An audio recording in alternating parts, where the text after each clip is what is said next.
নমস্কার, দেখছেন 24 hours TV. সঙ্গে রয়েছি আমি সঙ্গীতা। নজর রাখবো এই মুহূর্তের গুরুত্বপূর্ণ আপডেটে। প্রথমেই নজর রাখবো বাংলাদেশের দিকে। গত অগাস্টে শেখ হাসিনা বাংলাদেশ থেকে চলে আসার পর থেকেই সেখানে সংখ্যালঘুরা কিন্তু আক্রান্ত হচ্ছেন, এমনটাই অভিযোগ উঠে এসেছিল বারংবার। সনাতনী নেতা চিন্ময় কৃষ্ণ দাসপ্রভুর গ্রেপ্তারের প্রতিবাদে ও তার নিঃশর্ত মুক্তির দাবিতে ফের উত্তাল হয়ে উঠেছে ভারতের প্রতিবেশী দেশ।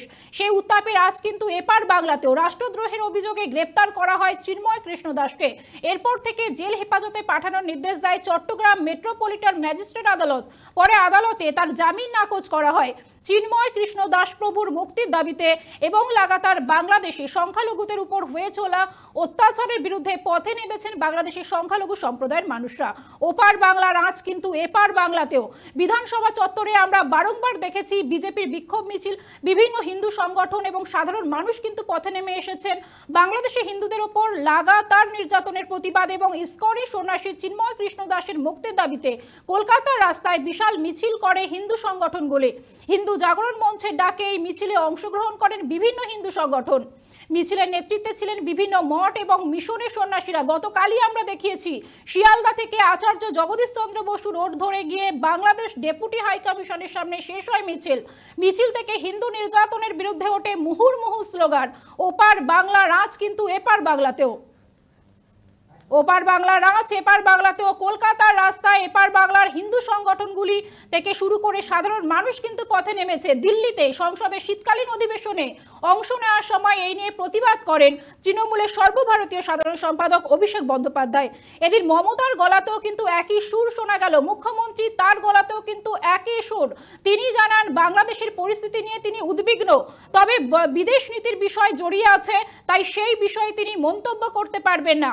মুখ্যমন্ত্রী আরো স্পষ্ট বক্তব্য, বাংলাদেশ একটা অন্য দেশ, ভারতবর্ষ একটা অন্য দেশ। আমরা দুঃখিত, আমরা মর্মাহত। কোনো ধর্মের উপর, কোনো বর্ণের উপর, কোনো জাতির উপরেই কোনো আক্রমণ আমরা মানি না। যেহেতু এটা একটা অন্য দেশের বিষয়, সেখানে ভারত সরকার অ্যাকশন নিতে পারে, আমরা সমর্থন করতে পারি, কিন্তু এখানে আমাদের ভূমিকা খুব সংক্ষিপ্ত। ঠিক কি বলেছেন মুখ্যমন্ত্রী মমতা বন্দ্যোপাধ্যায়, শোনাবো আপনাদের। দেখুন, বাংলাদেশটা একটা অন্য দেশ, ভারতবর্ষটা একটা অন্য দেশ। একটা দেশ আর একটা দেশের সম্বন্ধে যদি কিছু করে, সেটা সেই দেশকে করতে হয়। আমরা দুঃখিত, আমরা মর্মাহত। অনেক মানুষ আগেও মারা গেছে, এখনো অত্যাচারিত হচ্ছে। আগেও আন্দোলনেও অনেক ছাত্রছাত্রীরা মারা গেছে এবং আজও তার রেস চলছে। এবং আমরা তো কেউ ঘটনাটাকে সমর্থন করছি না। যে কোনো ঘটনায়, যে কোনো ধর্মের ওপরেই হোক না কেন, আমরা সেটাকে সমর্থন করি না। কিন্তু এক্ষেত্রে আমাদের ভূমিকা খুব লিমিটেড। তার কারণ এটা হচ্ছে, যেহেতু আমরা আলাদা দেশ, বাংলাদেশ আলাদা দেশ, এটা ইন্ডিয়া গভর্নমেন্ট বাংলাদেশ গভর্নমেন্টের সাথে কথা বলতে পারে, বলে অ্যাকশন নিতে পারেন। আমরা এটুকু বলতে পারি যে আমরা এক্সটার্নাল অ্যাফেয়ার্স পলিসির ব্যাপারে তৃণমূল কংগ্রেসের স্ট্যান্ড হচ্ছে যে যখনই গভর্নমেন্টে থাকুক না কেন, আমরা গভর্নমেন্টের স্ট্যান্ডটাকে সাপোর্ট করি। কাজেই আমাদের বক্তব্য খুব পরিষ্কার, কোনো ধর্মের ওপরেই, কোনো বর্ণের ওপরেই, কোনো জাতির ওপরেই কোনো অত্যাচারই আমরা মানি না। না হিন্দু, না মুসলমান, না শিখ, না খ্রিস্টান, আমরা সবাই এক। এটাই আমাদের প্রিন্সিপাল।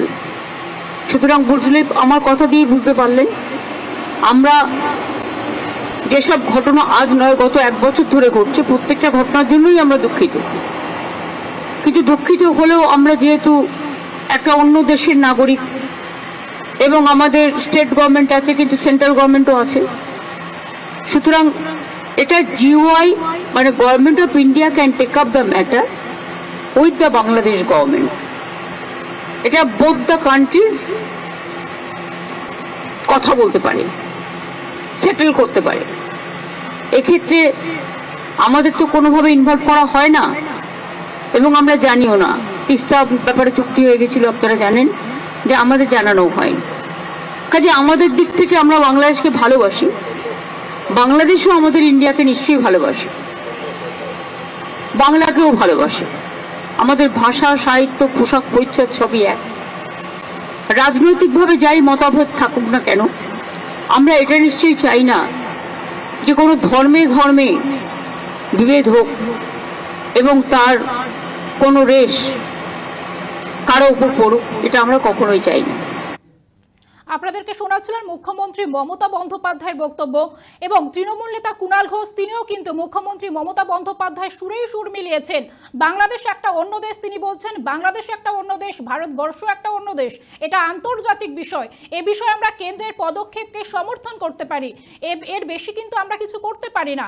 যদিও আরো এক পা এগিয়ে কুণাল ঘোষ তিনি বলেন, এবং তিনি কিন্তু বঙ্গ বিজেপিকে তিনি বিধেছেন এবং বঙ্গ বিজেপির বিরুদ্ধে তিনি আক্রমণ শানিয়েছেন। সনাতনীদের উপর চলা আক্রমণের প্রতিবাদ স্বরূপ এপার বাংলায় বিজেপি সহ আপামর সনাতনীদের আন্দোলনকে নিয়ে কটাক্ষ করেছেন, আক্রমণ করেছেন কুণাল ঘোষ। ঠিক কি বলেছেন শোনাবো। দেখুন, আমি আবার একটা কথা বলছি, বাংলাদেশ অত্যন্ত গুরুত্বপূর্ণ এবং স্পর্শকাতর একটি বিষয়। এটা যেহেতু আন্তর্জাতিক বিষয়, ফলে আলাদাভাবে আমরা রাজ্য থেকে কোনো বিষয় এ ব্যাপারে করণীয় নেই, আমরা বেশি বলতেও পারি না। মাননীয় মুখ্যমন্ত্রী মমতা বন্দ্যোপাধ্যায় এবং আমাদের দলের সর্বভারতীয় সাধারণ সম্পাদক অভিষেক বন্দ্যোপাধ্যায় ব্যাপারে স্পষ্ট করে বলেছেন, এ ধরনের ক্ষেত্রে আন্তর্জাতিক ক্ষেত্রে কেন্দ্রীয় সরকার যে বক্তব্য বা যে স্টেপ নেন তার সঙ্গে সাধারণভাবে এই সংসদীয় গণতন্ত্রে সবাই থাকে। তো এটা আমাদের রাজ্য থেকে আলাদা করে কোনো করণীয় নেই, কিন্তু আমরা বলছি যেটা ঘটেছে বাংলাদেশের কিছু ঘটনা সেগুলো দুর্ভাগ্যজনক, প্রতিবাদযোগ্য, নিন্দনীয়, কিন্তু যা করার কেন্দ্রীয় সরকারকে করতে হবে। বিষয়টা হচ্ছে আজকে বাংলাদেশকে নিয়ে, বাংলাদেশ বিষয়টা নিয়ে যে একটা মিছিল করা হলো একটা কোনো সংগঠনের নামে, আরে গেরুয়া পড়লেই হিন্দু হয় না। একটা 40 জনের মিছিলে 6 জন গেরুয়া রেখে দিলেই সেটা হিন্দু সন্ন্যাসীদের মিছিল হয় না। এটা পুরো বিজেপি বা তাদের সমর্থকদের একটা বিশৃঙ্খল মিছিল, যেটা মূল বিষয়টাকে ডায়ালুটেড করে দিচ্ছে। এই বাংলাদেশের বিষয়টার যে গুরুত্ব, বাংলাদেশের বিষয়টা যতটা স্পর্শকাতর, তাকে গুরুত্বহীন করে দিচ্ছে, তার গুরুত্বটাকে নষ্ট করে দিচ্ছে এই বিশৃঙ্খল আচরণ। কয়েকজন সাধু সন্ন্যাসী রয়েছেন মিছিলে, আর বাকি হচ্ছে ওই ফেটটি ধরে হইচই করে যাওয়া সন্ন্যাসীদের মিছিল থেকে কখনো জুতো মারো তালে তালে কোনো স্লোগান কখনো উঠতে পারে? এ হতে পারে? কখনো হয় না। সনাতনী নেতা চিন্ময় কৃষ্ণ দাসবাবু নিঃশর্ত মুক্তির দাবিতে পথে বাংলাদেশের সংখ্যালঘু সম্প্রদায়ের মানুষরা ওপারের আজ এপারেও। অপরদিকে বাংলাদেশে ইসকনকে নিষিদ্ধ করার আবেদন করা হয়েছিল, যদিও আবেদন খারিজ করেছে সে দেশের হাইকোর্ট। এ বিষয়ে সুকান্ত মজুমদার, ইসকনকে নিষিদ্ধ করার যে দাবি উঠেছিল সে বিষয়ে সুকান্ত মজুমদার তিনি ঠিক কি জানাচ্ছেন শোনাবো।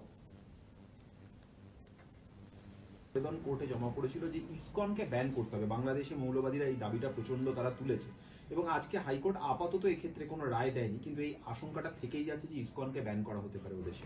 দেখুন, বাংলাদেশ সরকার, এখন যে সরকার আছে সেই সরকার সাম্প্রদায়িক শক্তির হাতে, বাংলাদেশের সাম্প্রদায়িক শক্তি, ইসলামিক সাম্প্রদায়িক শক্তির হাতে পুরো বন্ধক হয়ে গেছে। এবং তারা যে সমস্ত কথা বলছে, একজন নোবেল লরিয়েট সেই দেশের মাথায় বসে আছে, তারপরে যে সমস্ত কথা আমাদেরকে শুনতে হচ্ছে, এই ধরনের কথা অত্যন্ত চিন্তার, এবং মানুষেরা শিক্ষা দীক্ষার উপর থেকেও ভরসা উঠে যাবে এরপরে এইভাবে চলতে থাকে। ইউনিস সাহেবের মতো একজন শিক্ষিত মানুষ, তিনি কার হাতের পুতুল হয়ে খেলছেন এটা কিন্তু আমরা বুঝতে পারছি না, ভারতবাসীরা বুঝতে পারছি না। ভারতবর্ষ, বাংলাদেশ আমাদের প্রতিবেশী, ভারতবর্ষ বাংলাদেশকে সেইভাবে দেখতে চাই যে বাংলাদেশের পরিচয় সেকুলার বাংলাদেশ ছিল, সেই বাংলাদেশ হিসেবে দেখতে চাই, কোনো ফেনাটিক শক্তি হিসেবে না। সনাতনী নেতা চিন্ময় কৃষ্ণ দাসবাবু নিঃশর্ত মুক্তির দাবিতে পথে নেমেছেন। বাংলাদেশের সংখ্যালঘু সম্প্রদায়ের মানুষরা পথে নেমেছেন, এদেশের বিভিন্ন সম্প্রদায়ের মানুষ, প্রত্যেকটা মানুষ, সাধারণ মানুষ তারা পথে নেমেছেন। অপরদিকে বাংলাদেশে ইসকনকে নিষিদ্ধ করার আবেদন, যদিও আবেদন খারিজ করেছে সেদেশের হাইকোর্ট। অন্যদিকে অর্জুন সিং তিনি বলছেন যে এ বিষয়ে কেন্দ্র সরকারের হস্তক্ষেপ চাইছেন তিনি। জগদ্দলে তিনি এ বিষয়ে মুখ খোলেন সাংবাদিকদের সামনে। ঠিক কি বলেছেন অর্জুন সিং শোনাবো। বাংলাকে গ্রাস করছে। কালকেই আমরা দেখেছি বাংলাদেশে হিন্দু নিধন হচ্ছে, হিন্দু সংগঠনগুলো, রামকৃষ্ণ হিন্দু সংগঠনগুলো, ইস্কন সংগঠনগুলো কালকে ওখানে একটা আন্দোলন করতে যাবে ডেপুটি হাই কমিশনার কাছে, সেখানে লাঠিপেটা হচ্ছে। আর জিহাদিদেরকে নিয়ে আসার জন্যে সেফ প্যাসেজ দেওয়া হচ্ছে। কালকে আমাকে যখন ভবানী ভবন ডেকেছিল, 20 মিনিট এসএসকেএম আর এর কি নাম ওই রেসকোর্সের ওই মোড়ে 20 মিনিট আমার গাড়ি দাঁড়িয়েছিল, 20 মিনিট ধরে ওদের গাড়ি পাস করানো হচ্ছিল। তার মানে ভাবুন, বাংলাদেশকে জেহাদিদের হাতে তুলে দিচ্ছেন শুধু ভোট ব্যাংকের। এটা তো কেন্দ্র সরকারকে এর মধ্যে হস্তক্ষেপ করা উচিত আছে। আমি বলছি ইমিডিয়েট 356 এখানে 355-56 না লাগু করলে বাংলাদেশের 2026-এর পরে কোনো হিন্দু এখানে থাকতে পারবে না, ভোট দিতে পারবে না, এটা নিশ্চিত আছে। হিন্দু বিপন্ন শুধু না, বাংলাদেশের হিন্দুদেরকে বাংলাদেশ ছাড়তে হবে এই পরিকল্পনা করে ওখানে। আমার তো ধারণা আছে কি যে ইসকনের যিনি মহারাজ যাকে গ্রেফতার করা হচ্ছে কি চিন্ময় দাসকে মেরে না দেয় এরা জেলের মধ্যে না খাইয়ে বা এমন কোনো কেমিক্যাল দিয়ে দেবে যে উনি বাইরে বেরোলেও যদি উনি মারা যেতে পারেন। কেন ওনার উপরে দেশদ্রোহী মামলা হয়েছে। কিসের জন্য দেশদ্রোহী মামলা করে? বাংলাদেশে একটা কালচার আছে, দেশদ্রোহী মামলা করে ফাঁসি দিয়ে দাও। এটা বাংলাদেশে হয়, আপনি ইতিহাস দেখুন বাংলাদেশে কি হয়। তো আমার তো সন্দেহ আছে। ওপার বাংলা রাজ এপার বাংলাতেও বাংলাদেশে হিন্দুদের ওপর লাগাতার নির্যাতনের প্রতিবাদে এবং ইসকনের সন্ন্যাসী চিন্ময় কৃষ্ণ দাসের মুক্তির দাবিতে কলকাতার রাস্তায় বিশাল বিক্ষোভ মিছিল। হিন্দু সংগঠনগুলি তারা বিক্ষোভ মিছিল করছেন, যে চিত্র আপনাদের সামনে তুলে ধরেছি। হিন্দু জাগরণ মঞ্চের ডাকে এই মিছিলে অংশগ্রহণ করা হয়। গতকালই আমরা দেখেছি শিয়ালদা থেকে বিভিন্ন মিছিল, বিভিন্ন মঠ এবং মিশনের সন্ন্যাসীরা সেই মিছিলে অংশগ্রহণ করেছিল। এবং আপনাদের জানিয়ে রাখি যে সোজা পথে হচ্ছে না, এবার বাঁকা পথে কিন্তু ইসকনকে তাড়ানোর চেষ্টা চালাচ্ছে বাংলাদেশ সরকার। ইসকনকে আর্থিক অনটনের মুখে ফেলার চেষ্টা চলছে। গ্রেপ্তার হওয়া সাধু চিন্ময় কৃষ্ণ দাসের অ্যাকাউন্ট ফ্রিজ করে দেওয়া হয়েছে এবং শুধু চিন্ময় কৃষ্ণ দাস প্রভু নয়, তার সাথে মোট 17 জনের ব্যাংক অ্যাকাউন্ট ফ্রিজ করে দেওয়া হয়েছে বলে অভিযোগ উঠছে। বাংলাদেশে ইসকনকে নিষিদ্ধ করার আবেদন উঠেছিল এবং সেই আবেদন কিন্তু হাইকোর্টে খারিজ হয়ে যায়। এ বিষয়ে শিলিগুড়ির বিধায়ক এবং বিজেপি নেতা শঙ্কর ঘোষ তিনি ঠিক কি জানিয়েছেন শোনাবো। এটাই আমাদের আশা। চিন্ময় প্রভু সহ 17 জনের ব্যাংক অ্যাকাউন্ট ফ্রিজ করে দেওয়া হয়েছে এবং কোনো অ্যাকাউন্ট ব্যবহার করতে পারছে না। দেখুন, অনেকে এটা মনে করছেন বাংলাদেশে যে সরকার চলছে সেই সরকারের কার্যকলাপ নিশ্চিতভাবে প্রশ্নের মুখে সারা পৃথিবীতে প্রশ্নের মুখে পড়েছে।